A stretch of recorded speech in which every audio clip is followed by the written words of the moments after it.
Hello friends, வணக்கம். குட்டீஸுங்களா, உங்களுக்கு எல்லாருக்கும் வணக்கம். நான் இப்போ சொல்ல போகிற கதை என்னன்னு பார்த்தீங்கன்னா, குரங்கும் ஏமாந்த பூனைகளும். ஒரு ஊரில் 2 பூனை நண்பர்கள் இருந்தாங்க. அவங்க தினமும் சுற்றி திரியும் வீதியில் ஒரு மூலையில் ஒரு பாட்டி ஆப்பை சுட்டுட்டு இருந்திருக்காங்க. இந்த பூனைங்களுக்கு அந்த ஆப்பை சாப்பிடணும் அப்படிங்கிறது நீண்ட நாள் ஆசை. அதற்கான தருணம் பார்த்து கொண்டிருந்துச்சுங்க இந்த பூனைங்க. ஆனா அந்த பாட்டி அந்த இடத்த விட்டு நகரவே இல்லை. பாவம் அந்த பூனைங்க ஆபத்துக்காக ரொம்ப ஏங்கிட்டு இருந்திருக்காங்க. ஒரு நாள் அதற்கான வாய்ப்பும் கிடைச்சிச்சு. அந்த 2 பூனைகள்ல ஒரு பூனை பாட்டி அந்த போனதை பார்த்துட்டு மற்றொரு பூனைக்கிட்ட வந்து சொல்லுது, அண்ணண்ண, நீ இந்த சைடு பார்த்துக்கோ, பாட்டி வருதான்னு பார்த்துக்கோ, நான் போய் எடுத்துட்டு வரேன் அப்படின்னு சொன்னிச்சு. அதுக்கு நல்ல யோசனை தம்பி அப்படின்னு சொல்லிட்டு பார்த்துக்குச்சு.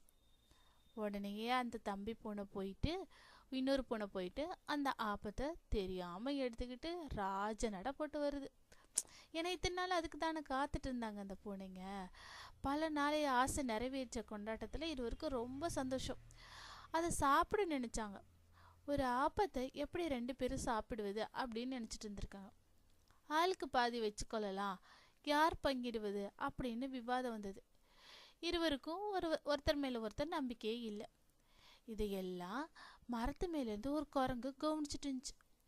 இவங்களுடைய சூழ்நிலையை உணர்ந்துட்டு அந்த குரங்கு என்ன பண்ணுச்சு, நல்லவனை போல நடிச்சுக்கிட்டு இறங்கி வந்து சொல்லுது, உங்களுக்கு இந்த ஆப்பத்தை நான் சரிசமமா பகிர்ந்து தரேன் அப்படின்னு சொன்னிச்சு. உடனே அந்த பூனைகளை நம்பி சரி இந்தாங்கன்னு சொல்லி அந்த ஆப்பத்தை குரங்கு கையில கொடுத்துச்சு. உடனே குரங்கு என்ன சொல்லுது, போய் தராசு எடுத்துட்டு வாங்க அப்படின்னுச்சு. உடனே பூனைங்க என்ன சொல்லுது, தராசுக்கு நாங்க எங்க போறது அப்படின்னு சொல்லிச்சு. தராசு இல்லைன்னா பரவாயில்ல, என் கைகளையே தராசாக்கி உங்களுக்கு நான் சரிசமமா பகிர்ந்து தரேன் அப்படின்னு சொன்னிச்சு. சரின்னு அந்த பூனைங்களும் நம்பிட்டு ரொம்ப ஆசையா நாக்கில் எச்சு ஊற அங்கேயே இருந்துச்சு. குரங்கு முதல்ல என்ன பண்ணுச்சு, அப்பத்தை 2ஆ பிட்டு அதை 2 கைகள்லையும் வச்சுக்கிட்டு கனம் பார்த்துச்சு, எடை பார்த்துச்சு எவ்வளோ வெயிட் இருக்குன்னு. ஒரு கை சற்று தாழ்ந்து அந்த பகுதி பெரிதாக இருப்பது போல காட்டுச்சு. உடனே சற்றும் தயங்காமல் அதிகமாக இருந்த அந்த பகுதியிலிருந்து கொஞ்சம் பிச்சு அந்த அப்பத்தை பிச்சு தன் வாயில போட்டுக்குச்சு. உடனே இந்த பூனைங்க ரொம்ப அதிர்ச்சியா பார்த்துட்டு இருந்துச்சுங்க. சரி மீதமுள்ளதையாவது நமக்கு தந்துடும் அப்படின்னு ரொம்ப ஆவலா பார்த்துட்டு இருந்துச்சு. ஆனா அந்த குரங்கு மீண்டும் மீண்டும் இதே முறையிலேயே அப்பத்தை சிறிதும் பெரிதுமா பிச்சு பிச்சு சாப்பிட்டுச்சு. கடைசியா ஒரே ஒரு துண்டு தான் கையில இருந்துச்சு. இதையாவது தங்களுக்கு தராதா அப்படின்னு அந்த 2 பூனைங்களும் ஏங்கிக்கிட்டு இருந்துச்சு. அதையும் தன்னோட வாயில போட்டுட்டு பூனை மரத்து மேல ஓடி போயிடுச்சு. ஏமாந்து போன பூனைகள் ஒன்றை ஒன்று வருத்தமாக பார்த்து கொண்டிருந்துச்சு. எப்போ நமக்கு அடுத்த வாய்ப்பு வரும், எப்போ போய் அடுத்த முறை நம்ம அப்பத்தை எடுக்கலான்னு காத்துட்டு இருந்துச்சு.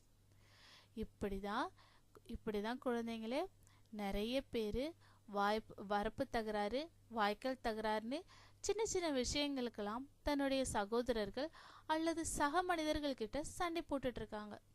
சண்டை போட்டுட்டு என்ன பண்றாங்க, நீதிமன்றம், வக்கீல் என்று வருடக்கணக்காக அலைந்து கடைசியில தம் சொத்துல பெரும்பகுதியும் அதற்காக செலவு செய்துட்டு ஏமாந்து போய் நிற்கிறவங்களும் இந்த பூனைகளுக்கும் பெரிய வித்தியாசம் ஒன்றும் இல்லை. வாழ்க்கையில கொஞ்சமாவது விட்டு கொடுத்து போவதால பல இழப்புகளை தவிர்ப்பதோடு சில நன்மைகளையும் நம்மளால பெற முடியும் என்பதை இந்த கதை மூலம் நீங்க உணர்வீங்கன்னு நம்புறேன். இந்த கதை உங்களுக்கு பிடிச்சிருக்குன்னு நம்புறேன். பிடிச்சிருந்தா லைக் பண்ணுங்க, ஷேர் பண்ணுங்க, கீழே உள்ள சப்ஸ்கிரைப் பட்டனை சப்ஸ்கிரைப் பண்ணுங்க. தேங்க்யூ.